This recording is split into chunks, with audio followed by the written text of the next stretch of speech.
अक्सर लोग नमाज क्यों नहीं पढ़ते। ये जो बात बताने लगा हूँ इस पर जरा गौर कीजिएगा। एक दोस्त ने अपनी नमाज शुरू करने की वजह बयान करते हुए कहा कि मैं बहुत आसानी से नमाजी बन गया। पूछा गया कैसे, तो बताने लगा कि एक दिन मैं क्लास में बैठा हुआ था और इस्लामियात का मजमून था।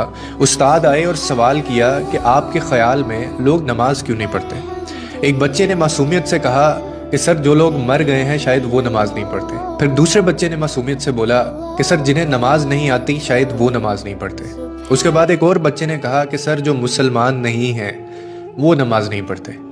फिर एक और तालिब इल्म उठा और कहने लगा कि जो लोग अल्लाह से नहीं डरते सर वो नमाज नहीं पढ़ते। वो कहने लगा मैं ये सब सुन रहा था कि अचानक मेरे दिल में एक सवाल उठा और मैंने खुद से कहा कि मैं तो जिंदा भी हूँ, मुझे नमाज भी आती है और मैं मुसलमान भी हूँ और मैं अपने रब से डरता भी हूँ, फिर मैं क्यों नमाज नहीं पढ़ता। कहने लगा मैं खुद ही अपने सामने खड़ा हो गया क्योंकि मेरे पास कोई जवाब नहीं था और मुझे खुद से घिन आ रही थी।